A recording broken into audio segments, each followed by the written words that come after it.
Hello dear students, welcome back to organised knowledge channel. और आज की जो वीडियो है उसमें हम डिस्कस करेंगे worksheet number 37 for class 10th social science की बच्चों वर्कशीट है जो आपके लिए 7 अक्टूबर 2021 के लिए शेड्यूल की गई है।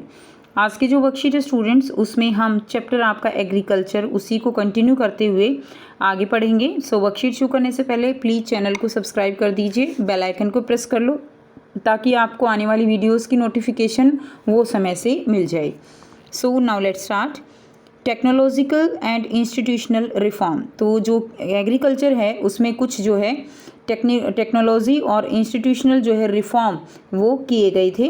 इन द 1980s एंड 1990 एक comprehensive land development programme was initiated. 1980s में और 1990s में एक comprehensive land development programme initiate किया गया, एक भूमि विकास कार्यक्रम शुरू हुआ which included both institutional and technical reform. तो इसमें जो है कुछ टेक्निकल और इंस्टीट्यूशनल रिफॉर्म किए गए। Some of the important steps in this directions are, तो कुछ जो है स्टेप्स इसमें कौन कौन से थे। Provision for crop insurance against drought, flood, cyclone, fire and disease. इसमें जो किसान थे जब उनकी फसल जो है उसका बीमा कर दिया जाता है, ठीक है, क्रॉप का इंश्योरेंस होता है। और अगर फसल जो सूखा पड़ जाता है, बाढ़ आ जाती है, साइक्लोन है, फायर है, डिजीज़ हो जाती है, तो उस केस में वो किसानों को पैसा मिल जाता है उस फसल का, जो कि एक काफ़ी आप कह सकते हो इनिशिएटिव कदम था किसानों की हेल्प के लिए। Second, minimum support price, remunerate and procurement prices for improvement crop to check the exploitation of farmers by speculators and middlemen। तो इसमें देखिए मिनिमम सपोर्ट प्राइस जो है किसानों को दिया गया, यानी इसमें क्या है कि एक मान लीजिए फसल जिस साल ज़्यादा हो जाती है तो उस समय क्या होता था कि अगर बिचौलिए जो होते हैं वो उनकी फसल फिर नहीं खरीदते, उससे किसान पूरी तरह बर्बाद हो जाता था। लेकिन एक न्यूनतम समर्थन मूल्य जो है डिसाइड कर दिया गया, एक खरीद मूल्य डिसाइड कर दिया गया सरकार के द्वारा कि अगर फसल ज़्यादा भी हो जाती है तो सरकार जो है उनकी फसल को खरीदेगी, ठीक है। और इससे जो सट्टेबाज थे, बिचौलिए थे, उनसे एक तरह से उनके शोषण से, एक्सप्लॉयटेशन से किसान जो है वो बच गए। नेक्स्ट देखिए, ग्रामीण bank cooperative programme for farmers were introduced on the radio and television. उसके बाद जो ग्रामीण बैंक हैं और किसानों के लिए जो सहकारी जो कार्यक्रम हैं वो जो है रेडियो और टेलीविज़न पे दिखाए जाने लगे। और जो कोऑपरेटिव प्रोग्राम थे, ग्रामीण बैंक थे, उनके बारे में किसानों को जागरूकता मिली। और जो ग्रामीण बैंक हैं वो वहाँ से किसानों को जो है काफ़ी हेल्प मिलती है। नेक्स्ट है announcement of minimum support price, remunerative and procurement prices for important crops. अब इसमें भी जो महत्वपूर्ण फसलें हैं उनके लिए एमएसपी यानी न्यूनतम समर्थन मूल्य, ठीक है, मिनिमम सपोर्ट जो प्राइस है वो, और लाभकारी और जो खरीद मूल्य है उसकी घोषणा जो है वो कर दी गई। क्लियर कि कितनी खरीद मूल्य जो इम्पोर्टेंट क्रॉप्स हैं उनकी होगी। Society and bank for providing loan facilities to the farmers at lower rate of interest. Society होती हैं, बैंक होते हैं, उन्होंने जो है किसानों को कम इंटरेस्ट पे ब्याज देना, जो है उनको ऋण जो है देना, कम ऋण पे पैसे देने शुरू कर दिए। क्लियर है, यानी कम ब्याज दर पर उनको जो है पैसे दिए गए समितियां और जो बैंक की तरफ से, उससे भी किसानों को कृषि में आगे बढ़ने के काफ़ी जो है अवसर मिले। किसान credit card, KCC, personal accident insurance scheme are some other scheme introduced. तो किसान क्रेडिट कार्ड जो है एक कार्ड की तरह होता है जिसमें किसानों को एडवांस में पैसा मिल जाता है, ठीक है। और पर्सनल एक्सीडेंट इंश्योरेंस स्कीम होती है, यानी अगर किसानों को किसान जो है अगर उनको किसी तरह का पर्सनल हार्म होता है या उनको कोई किसी तरह की जो है, जैसे किसान जो है वो दिन रात खेतों में काम करता है तो कई बार उनकी मृत्यु भी हो जाती है, तो इस तरह के लिए बीमा योजना शुरू की गई। तो इस तरह के जो है कुछ स्टेप्स थे जो भी गवर्नमेंट के द्वारा लिए गए इस रिफॉर्म के ड्यूरिंग। अब हम देखेंगे कि क्या चैलेंजेस हैं एग्रीकल्चर में ड्यू टू ग्लोबलाइजेशन। ग्लोबलाइजेशन यानी एक इंटरनेशनल मार्केटिंग जो है वो ग्लोबलाइजेशन है। So our agriculture product are not able to compete with the development countries because of the highly subsidized agriculture in those countries। जो globalisation हुआ है यानी एग्रीकल्चर का आप कह सकते हो कि प्रोडक्ट जो है उनका इंपोर्ट होता है, एक्सपोर्ट होता है। तो ग्लोबलाइजेशन से मार्केटिंग तो बढ़ी है, लेकिन इसके कुछ नुकसान भी हुए हैं।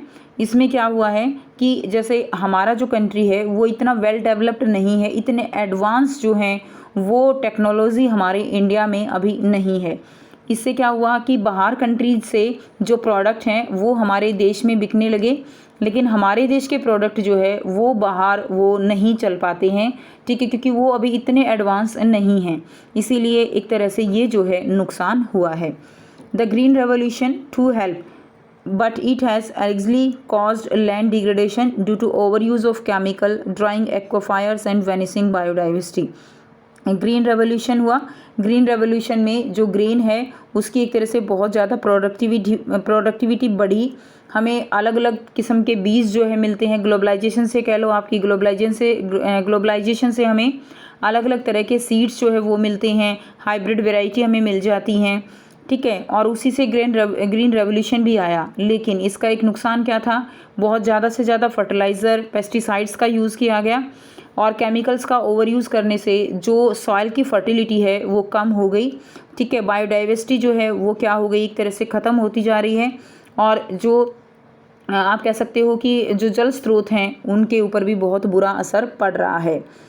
नेक्स्ट देखिए, contribution of agriculture to the national economy, employment and output, ठीक है, कि क्या जो है योगदान है कृषि का हमारी इकोनॉमी में, नेशनल इकोनॉमी में, एम्प्लॉयमेंट में, ठीक है, और आउटपुट यानी जो प्रोडक्शन है उसमें क्या योगदान है कृषि का। सो चैलेंजेस क्या हैं, declining trend for share in GDP में हमारा जो एग्रीकल्चर का शेयर है वो कम हो गया है। हमारा एग्रीकल्चर जो है वो प्राइमरी सेक्टर में आता है।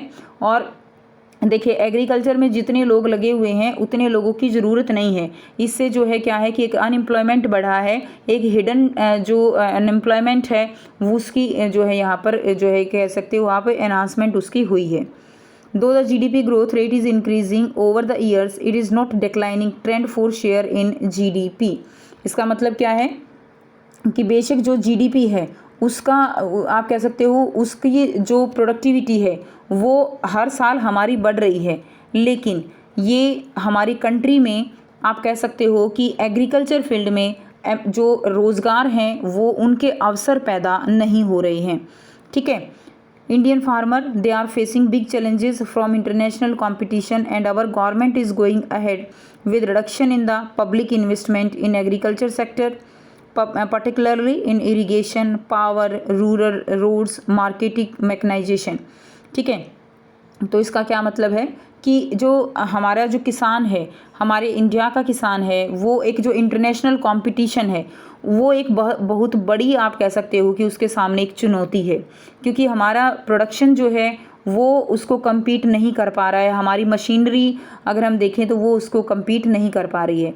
और जो सरकार है वो एग्रीकल्चर फील्ड में, हम इरिगेशन की बात करें, हम इलेक्ट्रिसिटी की बात करें, जो गांव की सड़कें हैं, ठीक है, उनमें जो निवेश है वो कम कर रही है।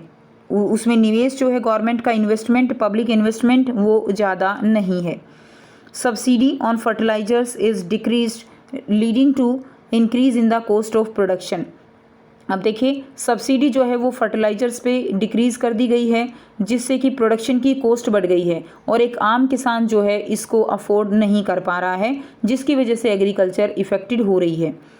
Reduction in import duties on agriculture product have proved detrimental to agriculture in the country. अब इसमें क्या किया गया है कि जो फर्टिलाइज़र्स हैं उनमें एक तरह से आप कह सकते हो कि इम्पोर्ट जो टैक्स है वो उसकी कमी जो है देश में कृषि के लिए एक तरह से हानिकारक हुई है। अब इम्पोर्ट दूसरे देश से जो सामान आ रहा है उस पर इम्पोर्ट ड्यूटीज़ कम लगा दी गई हैं, और उससे क्या हो रहा है कि लोग जो है बाहर की चीज़ों को ज़्यादा खरीद रहे हैं, और जो अपने कंट्रीज़ की चीज़ें हैं उस पर फिर क्या होता है, एक तरह से नुकसान होता है। और इससे क्या होगा, अब एग्रीकल्चर हमारा प्राइमरी सेक्टर है, इस प्राइमरी सेक्टर के ऊपर हमारा सेकेंडरी सेक्टर और टर्शरी सेक्टर भी जो है डिपेंड है। तो अगर प्राइमरी सेक्टर अफेक्ट होगा तो सेकेंडरी इफेक्ट होगा, और उससे हमारी जीडीपी की जो ग्रोथ है वो कम होगी।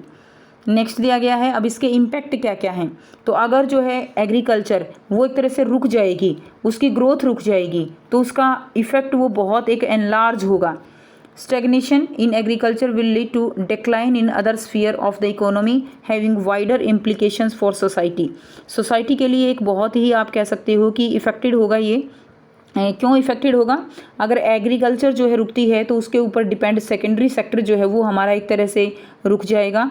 वो हमारी जीडीपी का स्रोत है, वहाँ पर एम्प्लॉयमेंट रोज़गार बनते हैं। अगर लोगों के पास रोज़गार नहीं होगा तो टैक्स रेवेन्यू नहीं आएगा और हमारे आप कह सकते हो किसी भी कंट्री के डेवलपमेंट के लिए टैक्स रेवेन्यू होना वो बहुत ज़रूरी है। तो इससे क्या होगा, पूरी सोसाइटी एक तरह से पूरी तरह से अफेक्टेड हो जाएगी। Farmers are withdrawing their investment from agriculture causing a downfall in the employment in agriculture. जो फार्मर्स हैं वो जो एक तरह से जो उन्होंने अपनी इन्वेस्टमेंट की हुई है एग्रीकल्चर में, वो लगातार उससे क्या हो रहा है कि वो अपना इन्वेस्टमेंट वापस ले रहे हैं, जिससे कि जो एम्प्लॉयमेंट है उसमें भी कमी आई है। नेक्स्ट देखिए, measures taken by the government ने कौन कौन से जो है मेजर्स लिए हैं, कौन कौन से तरीके गवर्नमेंट ने अपनाए हैं। Establishment of Indian council of agriculture research, agriculture university, veterinary services and animal breeding centre. तो एग्रीकल्चर को एक तरह से प्रोत्साहित करने के लिए जो गवर्नमेंट है उसमें एग्रीकल्चर रिसर्च, एग्रीकल्चर यूनिवर्सिटीज़, ये ब्रीडिंग सेंटर्स हैं एनिमल्स के लिए, ताकि एनिमल्स जो है वो ज़्यादा से ज़्यादा किसान उनको पाल सके। क्लियर? तो इस तरह के सेंटर्स प्रोवाइड कराए गए हैं। Horticulture development, research and development in the field of metrology and weather forecast etcetera were given on priority basis.